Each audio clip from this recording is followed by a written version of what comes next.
Hello everybody, welcome to Calls. This is the 2023 PGA Championship Data Dive Show. We've got a lot to get into. We'll definitely be going through all of the statistics that we think are going to be most prominent for Oak Hill.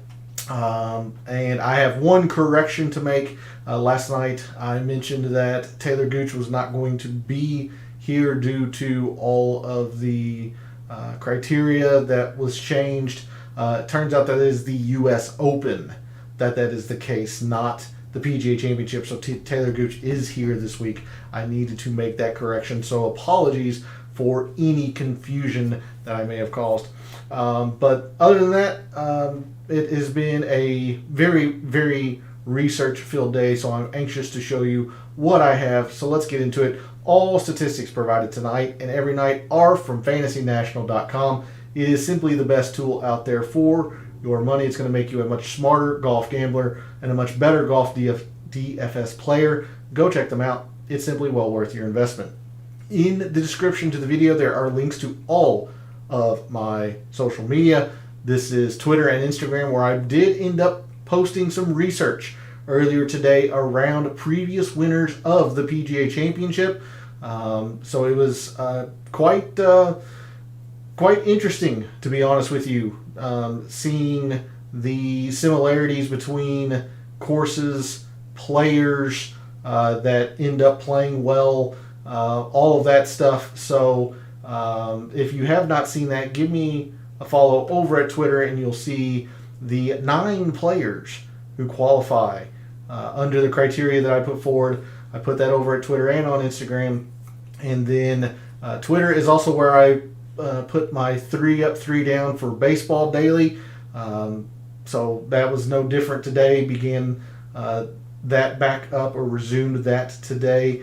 So if you're interested in that content, give me a follow over at Twitter. And then I also post my PGA betting cards every week to Twitter on Wednesday evenings after the DFS Tactics show. So if you're interested in that, give me a follow over at Twitter. And then finally, we're live. Chat is open. Would love to hear from you all. It was a fun discussion last night about some players that we might be looking forward to and all of that. So hopefully you will join in the discussion this evening about what metrics that you are wanting to dig deeper into, what players are you focused on early on, have you made any wagers, all of that good stuff.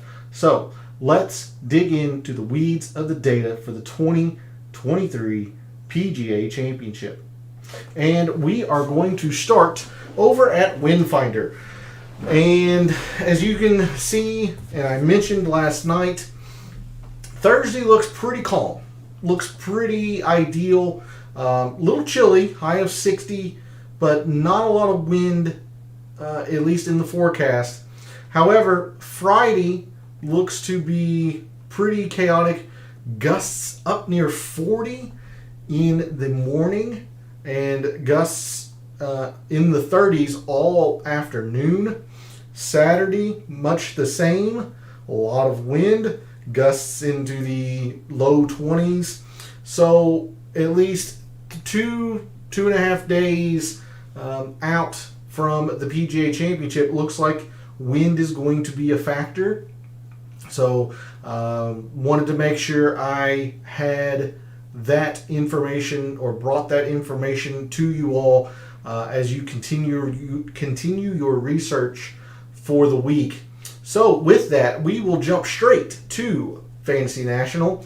You see the time frame, the beginning of 2021.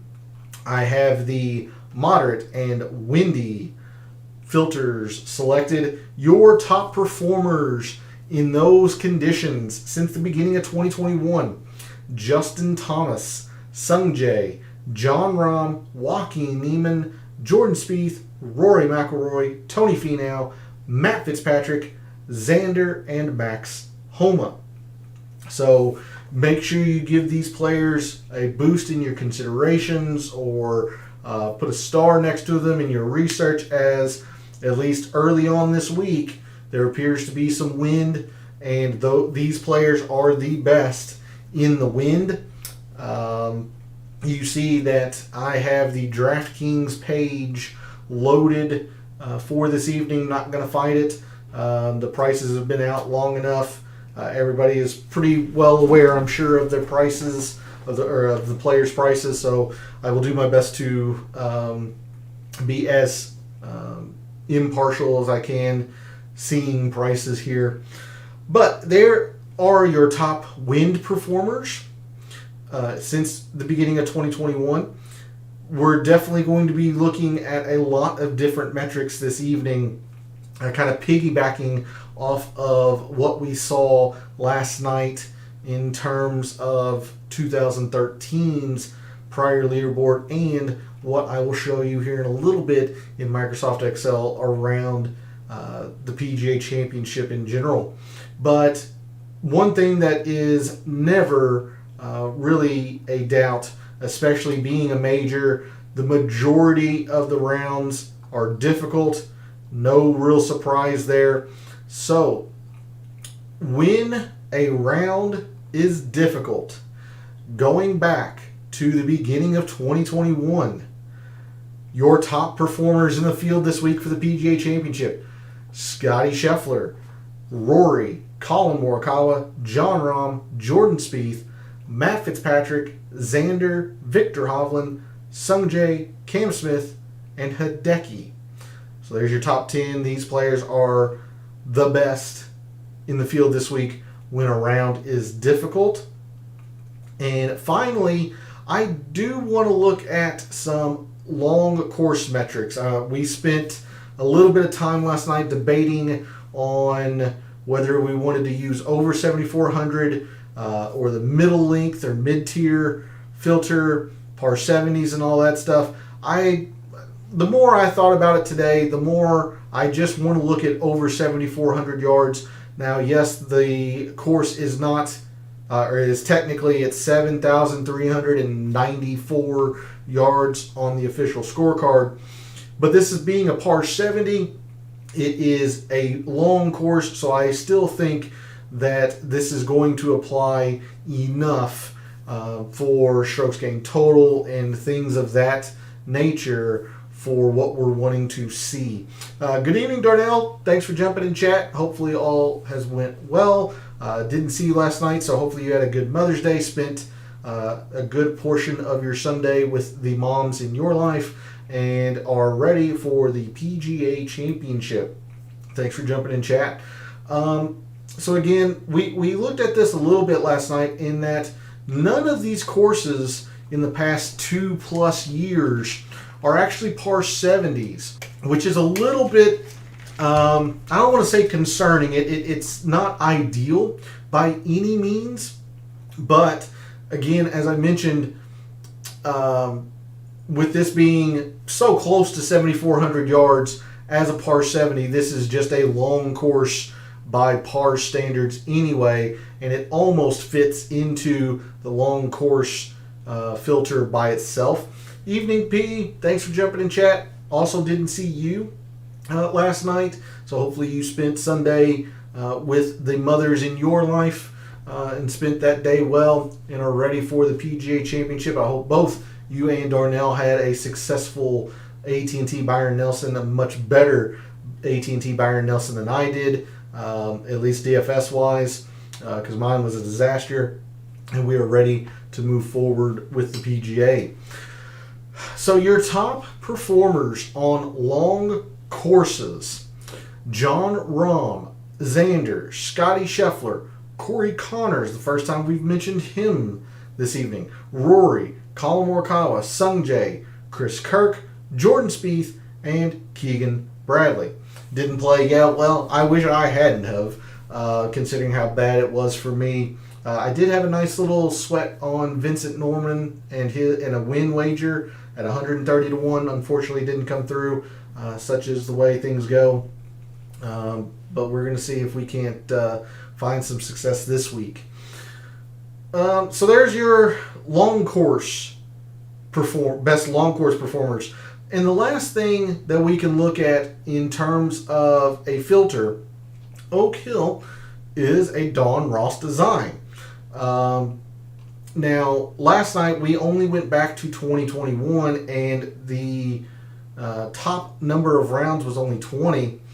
I'm actually going to spin this back to the beginning of 2019, and I'm hoping that we'll get a few more rounds and players with rounds. Yeah, so we've doubled the amount of rounds, 40 for Sung Jae. We have just a few players here really that don't have any rounds on Don Ross designs. And Don Ross designs generally play pretty similar to each other, kind of like Pete Dye designs in of themselves as well. These Don Ross designs generally have smaller greens. They're very undulating, very slopey. The terrain is rolling here at Rochester, so you're not really traversing, high mountains or whatever, or low valleys, but you do have quite a bit of elevation change on the course just due to the amount of rolling terrain. And in terms of Don Ross designs, the three courses that make up this data set that we're looking at: Detroit Golf Club, the home of the Rocket Mortgage; Eastlake, the Tour Championship; and then Sedgefield, the Wyndham Championship. So be aware of that there's not a lot of data here, but I wanted that. Not a lot of data here, but certainly enough to get an idea of who plays these Don Ross designs well, especially if they've accrued a lot of rounds. So your top performers on Don Ross designs dating back to 2019. Tom Kim, his win at the Wyndham last year. Xander, number 2. Russell Henley, Taylor Moore, Chris Kirk, Terrell Hatton, Victor Hovland, JT Poston, Taylor Pendrith, and Rory are your top 10 on Don Ross designs. So a little bit different of a top 10 than we had last night when I was only looking at 2021 forward. And I'm not going to be doing anything with strokes gained total in the mixed condition model, so I won't have any Don Ross filters more than likely. But I did want to expand the timeline out for you all, give you all a little bit more data to look at in terms of strokes gained total. But here is Don Ross. When we narrow it down a little bit to the beginning of 2021, we'll see that Alex Noren jumps into the top 10, Kevin Kisner jumps into the top 10, Cam Davis really vaults into the top 5 thanks to his win at the Rocket Mortgage. You have a few players that fall out. I believe Xander was in the top 10 for back to 2019. Terrell Hatton was certainly in the top 10 for going back to 2019. So a little bit different list here, but you still have Tom Kim, number 1, thanks to his win at the Wyndham and a solid performance at the Rocket Mortgage last year as well. So somebody who, at least in 2 tries, has shown that he really likes or excels at Don Ross designs. All right, so I think that's going to do it for a strokes gained total look. We are going to do things a little bit differently tonight than we normally do on a Data Dive show. Because the PGA Championship rotates every year, we're not a lot to do with prior course history. So no prior leaderboards or anything like that, especially since courses are quite different year to year. And even with Oak Hill having been played in 2013, there have been quite a few changes at Oak Hill since then. And if you were curious about that, I encourage you or ask you to check out last night's show to hear about those changes. So instead, we're really going to have a focus on the players this week and tonight. Let me get that centered. There we go. So the key for Oak Hill, I believe is going to be in the ball striking. And this will be a good segue to show you some of the research that I did today regarding the PGA Championship as soon as Microsoft Excel decides to cooperate. There we go. All right, so off to the side here, if you see me looking this way, I'll have my usual kind of comparison course spreadsheet off over here to the side, because I know these numbers won't give you a whole lot of idea on what's going on. And what I've done, I've gathered for every PGA Championship back to 2012, I've gathered what the top 30 players have done at each one of those. And then this is the result, or the average of them. So I want to go through each metric like we normally do in a data dive show, and then we'll head back to Fantasy National and get a gauge of the players that way, and do our rankings and stuff. So in terms of strokes gained, this is a little bit tough for me to get behind 100%, because the first 2 years of the PGA Championship, at least in Fantasy National, 2012 and 2013, we don't have that strokes gained number, or we don't have strokes gained data for those 2 years. So in all honesty, these two numbers are probably higher than what they're showing here. And even with that, strokes gained off the tee is almost one full shot with this number, and this number should be higher. Strokes gained approach is about 3/4 of a shot higher than the average full field course, and this number should be higher. So we are absolutely going to be focused on ball striking this week, off the tee and approach. I'm going to have a heavy emphasis in strokes gained approach.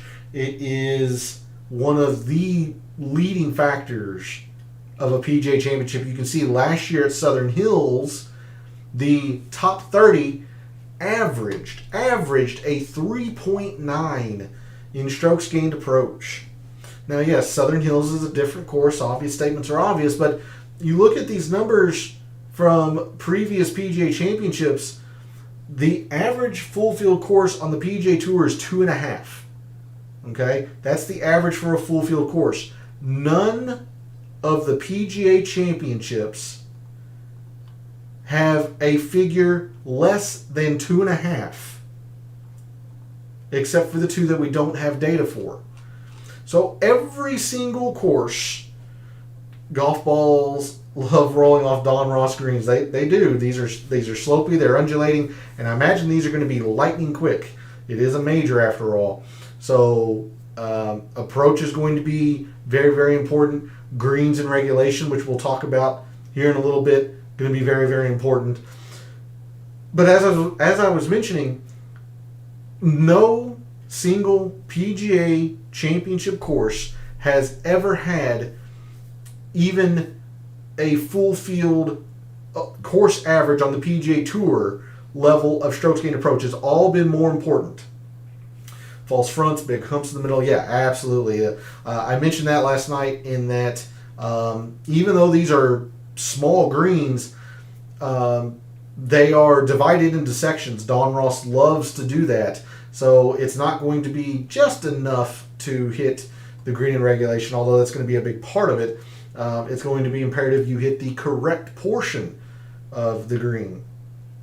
And again, we'll get into all of that in the driving tab. But I just wanted to emphasize how much strokes gained approach is such a big deal at the PGA Championship. And for that matter, putting is about 2/10 of a shot more important at the PGA Championship than the average full field course. So putting a little bit, but we're definitely going to be really, really, really focused on the ball striking especially strokes gained approach.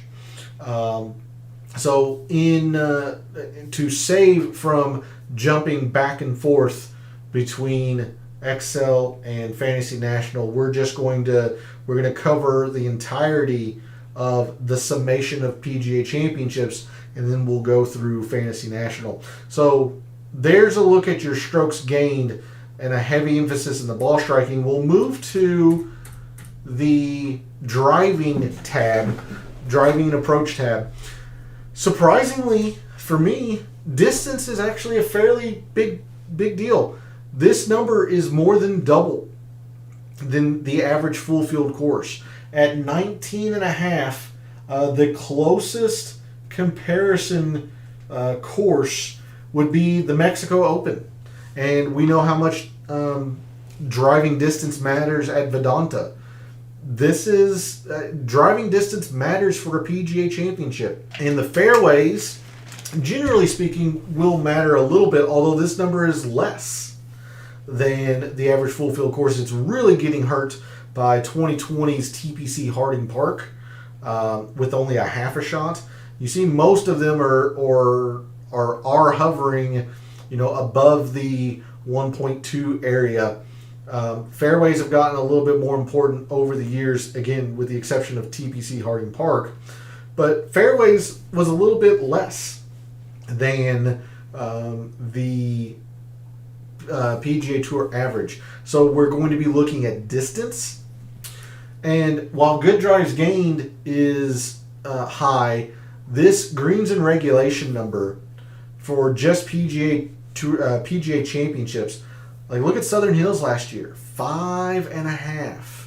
You have a 4.8 in, I think this is Baltusrol, Belle Reve. So when Brooks won, big number there. Really the only, and it's a very large outlier, was all the way back in 2015. So this greens and regulation number is, I believe I did the math earlier today, this greens and regulation number is about 40% more important for a PGA championship than it is at the average course. So in this tab, we're going to be looking at distance. We're going to be looking at greens and regulation.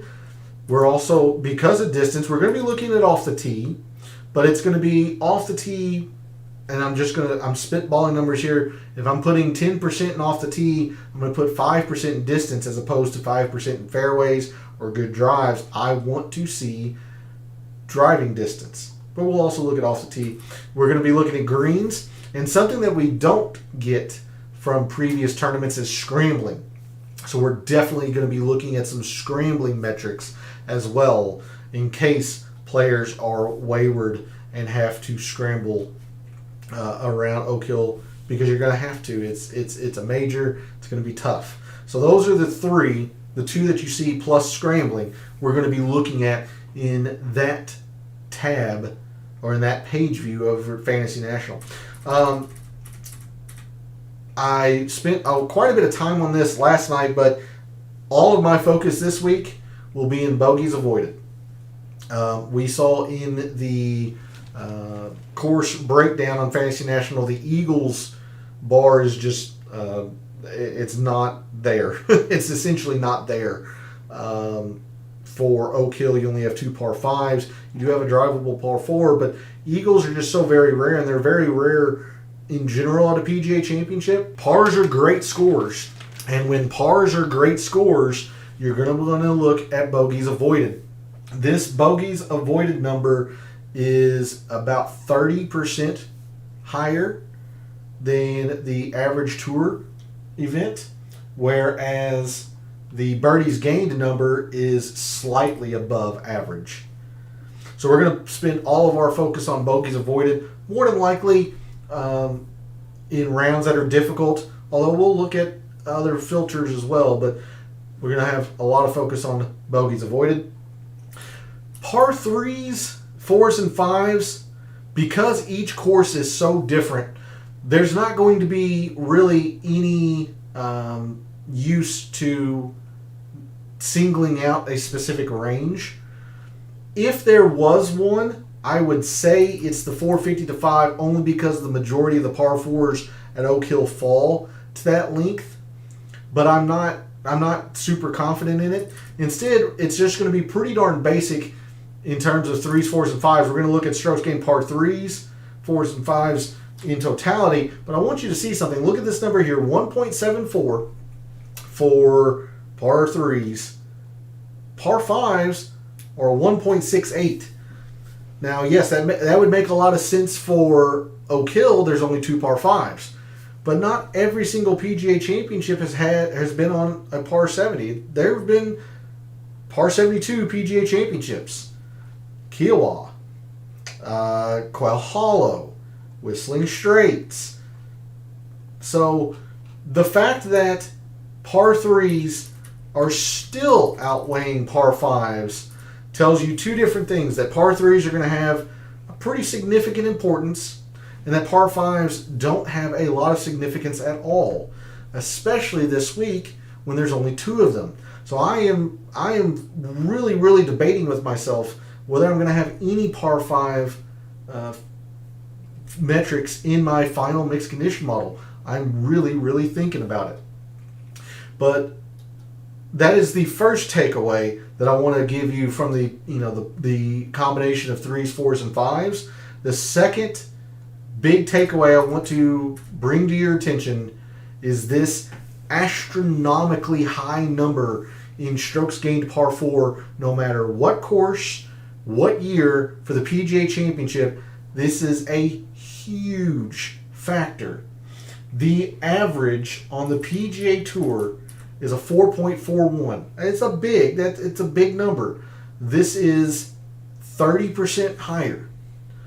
Par 4s, strokes gained approach, and bogey avoidance are going to be the 3 biggest portions of my mixed condition model. I mean, look at Southern Hills alone last year. The top 30 averaged a 6.45 in strokes gained par 4 at Southern Hills last year. It's just a dominant factor for the PGA Championship. So we're going to be putting a lot of emphasis into strokes gained par 4. We talked about par 5s and how little they matter. This is a huge outlier because there's only one PGA Championship that had 0 to 500 par 5s. So just throw that one out. Procs, I'm going to struggle with again. This is a pretty big number in terms of total procs. It's almost doubling it. Not quite. So it's in about the 70% range of the full field course average. The average is about a 90. This is a little more than 50% of that. So I think I said 70%. It's more like 55%, but still just a big number here. But these greens are small. So I am, per usual, having a little bit of trouble deciding what I want to do with proximity, because no matter what course, total procs has mattered for the years that we have been able to gather it. It's mattered. 200 plus could be a big thing as well, but there are quite a few shorter holes here at Oak Hill, so I'm not sure if I want to go with 200 plus. And after we talk about this, I'll bring up the new or updated the whole composition chart from Fantasy National, just as a quick review. But there are the metrics surrounding the previous editions of the PGA Championship going back to 2012, and how total procs has been a pretty big deal. 200 plus has been a pretty big deal. Again, long course. Generally, longer courses are used for majors. This is a long course, so I would absolutely understand, or there's a lot of logic to using 200 plus. Par 5s are going to be very mitigated if used at all. Par 4s are extremely important. Par 3s will have some weight. We're going to be looking at all bogey avoidance in this tab, or in this page view. Lots of greens, a little bit of distance, a little bit of scrambling, and then ball striking. All right. As promised, I'll bring this up very, very quickly. This is the official scorecard for Oak Hill. You have 4 par 3s, 1 short, 1 medium length, I suppose, and then 2 very long par 3s. Hey, good evening, Joanne. Thanks for jumping in chat this evening. It's good to see you 2 nights in a row. Going to do a quick review here of the official scorecard, and then we're going to jump into Fantasy National and see who the top players are in the metrics we just covered regarding previous PGA championships and what plays best. So there's your par 3s, par 4s. There is a drivable par 4 here at Oak Hill. So big risk reward hole, of course, as all drivable par 4s are. There's a drivable, there's a short par 4. You have 3 from 400 to 450, 5 from 450 to 5. You do have 2 500 plus. So again, I can see the 200 plus proximity coming into play with this. And maybe with the par 5s, I'll have to spin out of the way. Both par 5s here at Oak Hill fall between 600 and 650. But I don't see pros attacking the par 5s much this week. I really don't. I see them being set up as true 3-shot par 5s. So that's why I'm still debating about the proximity. Whether it's total procs, 200, use a little bit of 200 and whatnot. But there's the updated course or hole composition chart, and then proximities we talked a bit about last night as well. That is per Pro Visualizer what the estimated proximities are. Okay, with all that said, let's move back to Fantasy National. And I'll keep those up in case we want to refer back to them. But as we just saw, we are going to be looking at a whole lot of ball striking. So because I have this timeline set right now, I want to see in rounds that are difficult, who are the top ball strikers, essentially, but I'm going to look at off the tee and approach separately. So going back to 2021, when a round is difficult, the top off the tee players in the field this week have been Victor Hovland, Cameron Young, Joaquin Niemann, Bryson, Keith Mitchell, first time we've said him tonight, Matt Fitzpatrick, Patrick Cantlay, Sung Jae, Corey Connors, and Keegan Bradley.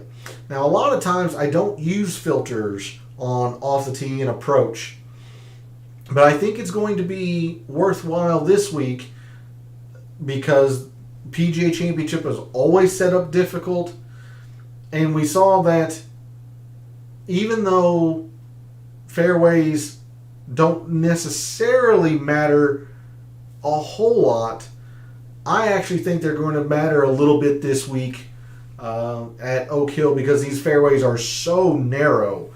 And the way Don Ross sets up his courses, and the majority of his courses, is that if you hit the fairway, you should be able to have a good chance at targeting the green.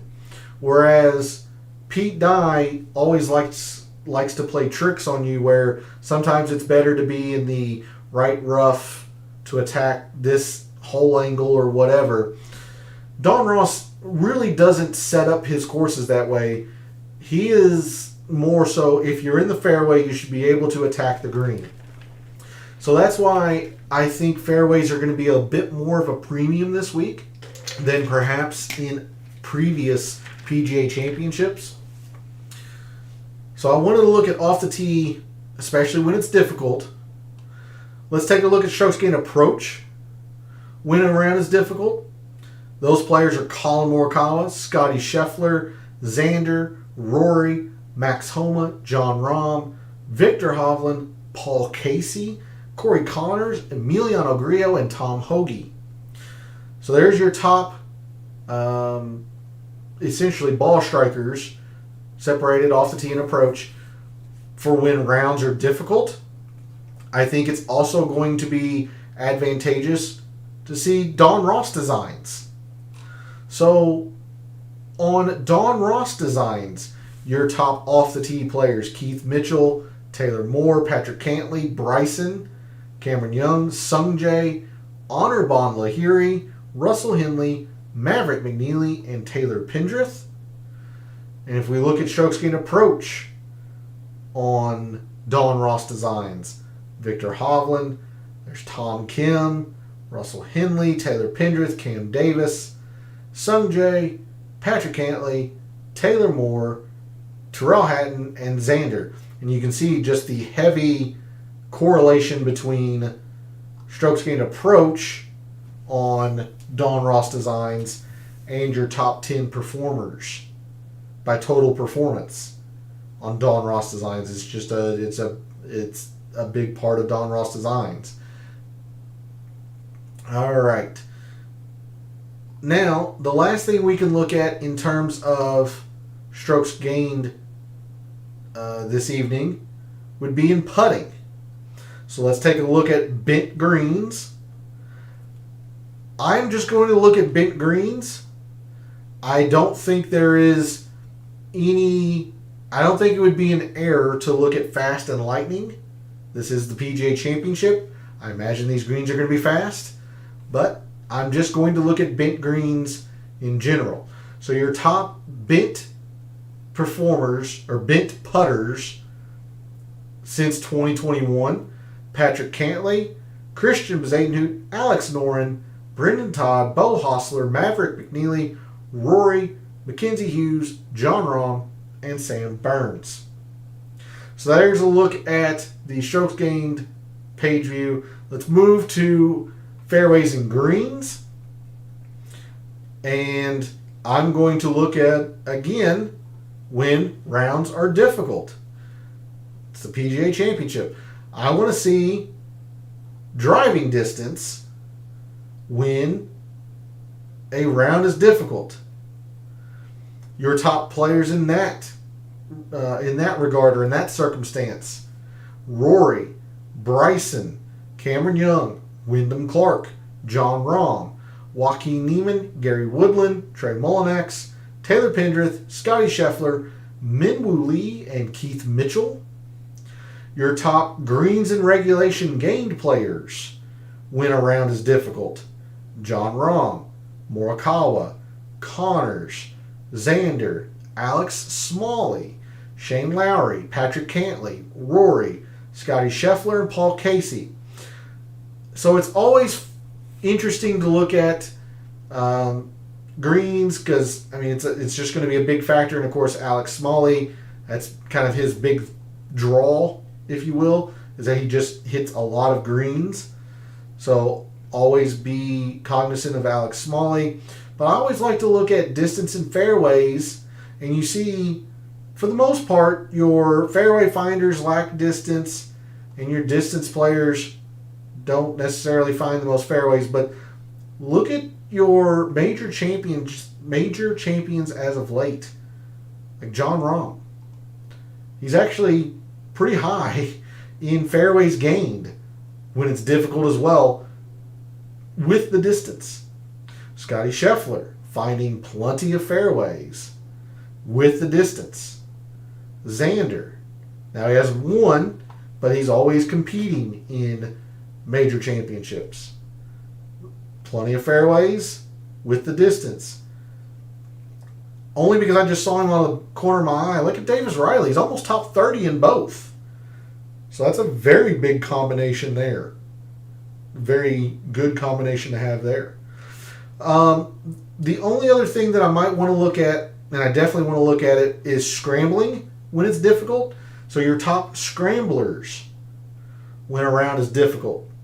Over here above my big head: Denny McCarthy, Christian Bezadenhout, Sungjae, Aaron Wise, Tommy Fleetwood, Patrick Reed, Justin Thomas, Andrew Putnam, Brian Harmon, and Brendan Todd. Of course, a lot of that has to do with putting as well. So combine your bent green putters with your scramblers. Those are going to probably be some of your best short game players this week. Players like Christian Bezadenhout. I believe Sungjae was fairly close to the top 10 in bent putting. Patrick Reed is always going to be pretty high on bent. Brendan Todd, Patrick Cantlay. Players of that ilk are going to be your top short game players this week, combining the scrambling, which has a putting element to it, plus the just sheer around the green and scrambling ability anyway. But something else that I want to do in this tab before we get off of it, I want to look at distance in another way. I want to look at driving distance when hitting the fairway is difficult. Part of the reason why the PGA Championship is generally so difficult is that hitting fairways generally is pretty difficult. And these fairways are narrow at Oak Hill. Now you do have, Kiowa was easy one round, Southern Hills was easy one round, but TBC Harding Park, all 4 rounds were difficult. 3/4 of the rounds at Bethpage were difficult. I think these fairways will be difficult to hit in a vacuum, or all other things being equal. So when a fairway is difficult to hit, your top driving distance players are Rory, Bryson, Wyndham Clark, Cameron Young, Taylor Pendrith, Keith Mitchell, Justin Thomas, Trey Mullinax. Well, that's a name for you. Trey Mullinax at 6,400. John Rahm and Gary Woodland. Again, John Rahm still finding fairways when it's difficult to find them. Mitchell finding enough fairways even when they're difficult to find. Scheffler, Xander, Patrick Cantlay now also pretty good at finding fairways when they can be difficult to find. So I definitely wanted to look at that metric, driving distance, with the difficult to hit fairways, because I think these will be difficult. Last thing we're going to look at in this regard, definitely want to look at long courses, because everyone's going to have to hit driver. It's a long course. Everyone's going to have to hit driver. You aren't going to be able to 3-wood your way around here mostly.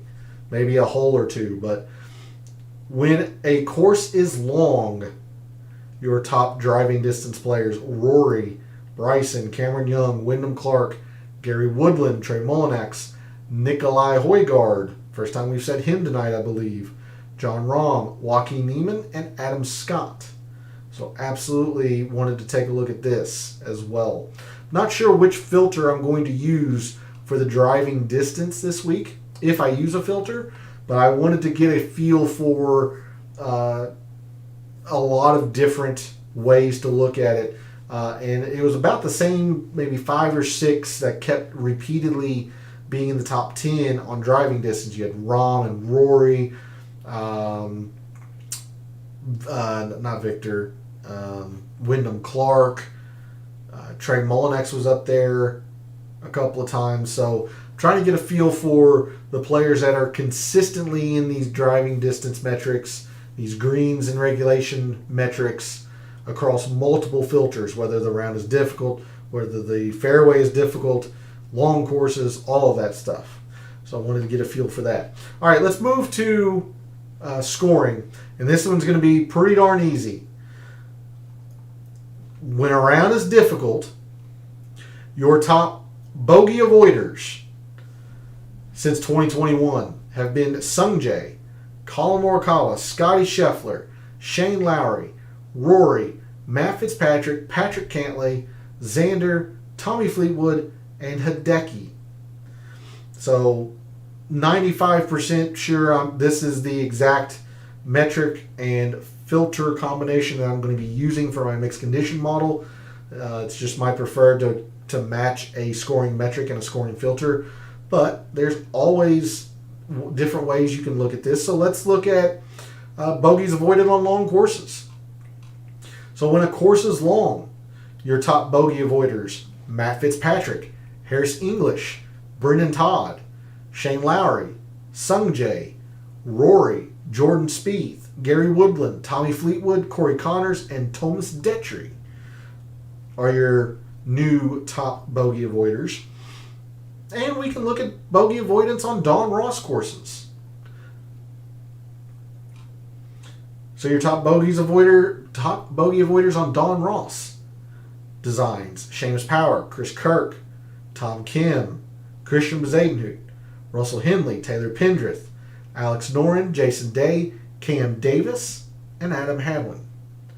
But again, I am going to be focused on the bogey avoidance when a round is difficult, and there is that list again. As soon as I move my mouse, there you go. All right, we're kind of flying through this here. Next is going to be the 3s, 4s, and 5s. Maybe a look at proximity as well. And let's do proximity just very quickly. Again, when a round is difficult, let's see. I don't see anything in terms of hitting the greens being difficult or easy. We can maybe look at Don Ross too, but when a round is difficult, your top proximity players: Colin Morikawa, Victor Hovland, Emiliano Grillo, Brendan Steele, Ches Reavie, Joel Damon, Tom Hoge, Justin Suh, Justin Rose, and Keegan. Quite a different list of names here. If you're looking at 200 plus, Victor's up there, Brendan Steele, Tom Hoge, DJ just outside the top 10 in total procs, but 7th in 200 plus. Gary Woodland's very high in 200 plus as well. But I think it might be interesting to look at proximity on Don Ross designs. So let's do that. Your top total procs players on Don Ross designs since 2021: Taylor Pendrith, Xander, Russell Henley, Victor Hovland, Chris Kirk, Shane Lowry, Siwoo Kim, Taylor Moore, Jason Duffner, your winner at this course in 2013, and Sung Jae. Let's see how old Duff Daddy has played on Don Ross designs lately. Pretty good proximities at the Wyndham. Looks like he missed the cut at the 2021 Rocket Mortgage. Okay. Not advocating that you should, star or heavily consider Duffner, but it's interesting to see him in a top 10, considering he won the PGA Championship when it was last held at this course. So, interesting. All right. Par 3s are going to have some pretty big significance. And for these, I think I'm just going to come into... For the 3s, 4s, and 5s, I think I'm just going to come into who's been very good at the par 3s, 4s, and 5s, this calendar year or lately, who has good form in them, as opposed to trying to really narrow it down on difficult par 3s or anything like that. So your top par 3 performers this calendar year in the field for the PGA Championship: Jon Rahm, Sam Burns, Max Homa, Ricky Fowler, Christian Bezadenhout, Ben Taylor, Hideki, Sam Ryder, Denny McCarthy, and Mackenzie Hughes. So a few new names to perhaps give some slight consideration to. Sam Ryder, who's had a pretty good year. He's been doing it with par 3 performance. Ben Taylor. Looking at long par 3s, as I think those are going to be the most important par 3s. I could be wrong. That's why I'm not going to have any specific length in my mixed condition model. But if I had to guess, long par 3s, you've got Jon Rahm, that's very good. Bezadenhout, Ben Taylor, Hideki's number 2 at long par 3s. Siwoo, 11th in total par 3s, but number 1 at very long par 3s. Xander, 12th and 9th. Justin Suh, 17th and 3rd. Emiliano Grillo's top 20 in both. So there's a few names for you for par 3s. But the biggest factor, absolutely, as we saw in Microsoft Excel, we saw in the course breakdown last night, par 4s. So your top par 4 performers this calendar year: Scotty Scheffler, Jason Day, John Rahm, Tony Finau, Patrick Cantlay, Terrell Hatton, Taylor Moore, Chris Kirk, Max Homa, Xander, and Wyndham Clark. If there is a range that I feel is going to be the most important, it would be the 450 to 5. But I'm not confident enough in it to say that I'm going to exclude it or make it its own percent in my mixed condition model. But if you feel so, your top par fours, your top performers from par fours, 450 to 500, Max Homa, Scotty Scheffler, Patrick Cantlay, Justin Thomas, Siwoo, Victor Hovland, Sam Ryder, Tony Finau, Ryan Fox, and Justin Rose. But again, I am just focused on the totality of par fours. And in fact, I am leaning towards skipping the par fives. So I'm going to do that tonight. And if they end up being in the mixed condition model Wednesday, it'll only be 5%. So I'm actually going to skip the par fives. I just don't think they're going to have a whole lot of intrigue or add a lot of value this week. And instead, we're going to end off the evening with the early look file. I did end up creating that in Microsoft Excel. However, I don't feel like there's going to be a lot of value to gain with that. Again, we aren't able to gather the strokes gained data from 2012 and 2013. All of these courses are different, but I do want to give you an idea of who has played PGA Championships in general well across multiple years. So here is that. So you see Cameron Young, 3rd last year. Mito Pereira, 3rd last year. Seamus Power, 9th. Davis Riley, 13th. Somebody to really think about is Abraham Answer. He has played PGA Championships very, very well. He's not long, but he finds enough fairways. He's not extremely short. He's only -10 in terms of distance. He's putt well at PGA Championships. You see the fairways, he's gained them.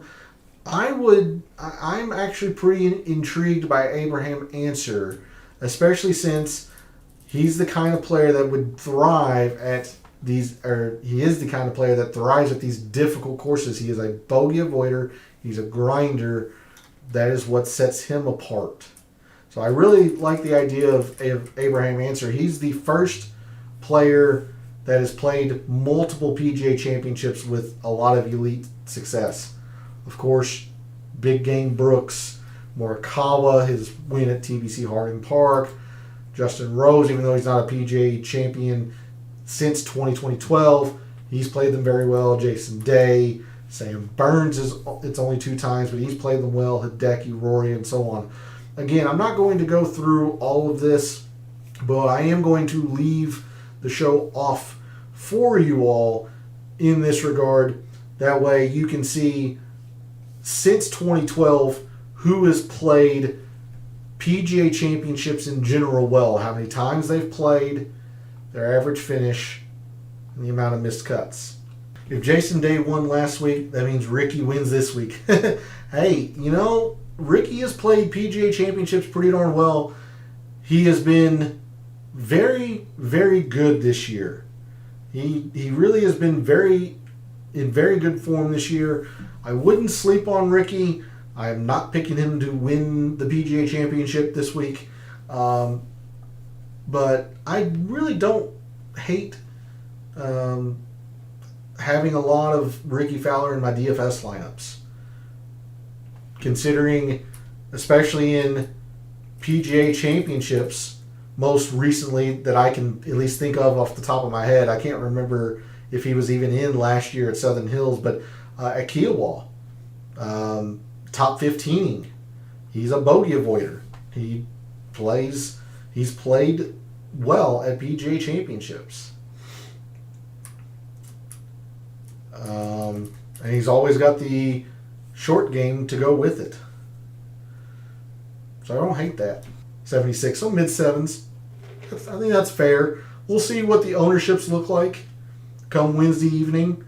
But, again, all things in a vacuum, I could see myself gravitating towards Ricky Fowler in a few lineups at that price. Bruce, once again, the 7Ks are really interesting. You're right. Not just Ricky Fowler, but there were a few players in the sevens that really caught my attention as we were going through the show tonight. I didn't, single anybody out in particular, but yes, I would agree. 7Ks could be pretty interesting. I know Abraham Answers at 7,500. He's somebody that I've kind of keyed in on early on this week before I've made my mixed condition model. He's just a grinder. You see, he's 4 for 4, average finish inside the top 20 at PGA Championships. So there's two mid-priced sevens that, all other things equal, I would gravitate towards. Absolutely. I'll be interested to see what kind of 6K plays I end up looking to. That's always a fun problem whenever you get into these massive GPPs. What kind of style of lineup you're looking to build. Stars and scrubs, you can gain a lot of uniqueness if you're willing to stretch into the 6Ks. Yeah, Wyndham Clark at in the sevens. Taylor Gooch, Justin Rose. I'm surprised to hear Justin Rose is in the 7Ks, but yeah, Corey Connors. Yeah, lots of good options in the sevens. I'll be interested to see where those projected ownerships fall, and I'll start doing that tomorrow. I spent literally all day going back and grabbing all the PGA Championship data to put this together. So I will start gathering ownerships and doing the DFS stuff tomorrow. I certainly fired off a couple of wagers today. I'll probably put in a couple more by the time we roll around to Thursday. But the first wager, the first name that I put in there is one of those four, Bruce. Absolutely. Clark, Gooch, Rose, and Connors. My first wager was one of those four, is what I'll tell you. And of course, my betting card will be out Wednesday evening after the DFS Tactics show if you want to see the finalized betting card. But if you want to see the research that kind of drives where I go in terms of betting and wagering, if you want to see the research, give me a follow over at social media. I posted research today around previous PGA Championship winners. Going back to 2012, I posted that on Twitter and on Instagram. There were 9 players who satisfied all 7 criteria, and then I gave you 3 players, or there are 3 players that just fall short.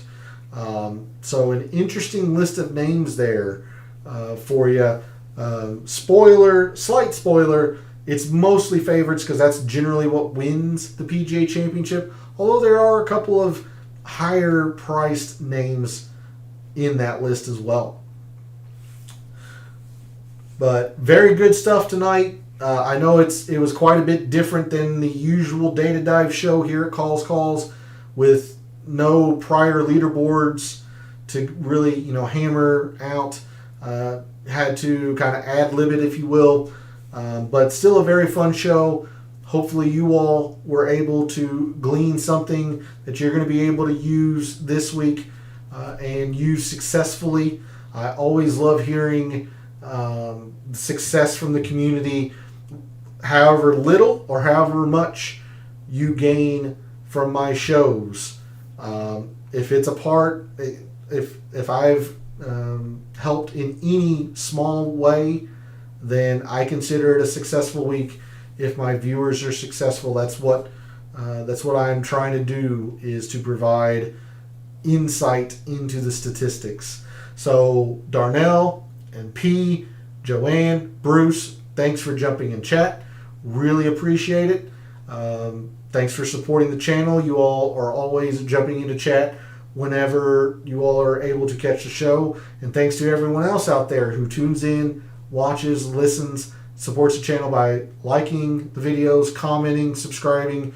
It means a lot to me to be able to do what I love, which is to dig into sports statistics and try to win some money in the process and to help others win some money in the process. Again, let me know in the comments or on social media if you have any other questions before Wednesday. But for all of the wagers you have made so far for the PGA Championship, for all of the wagers you're thinking about making this week for the PGA Championship, and until I see you Wednesday night for the DFS Tactics show, may all your bets be profitable.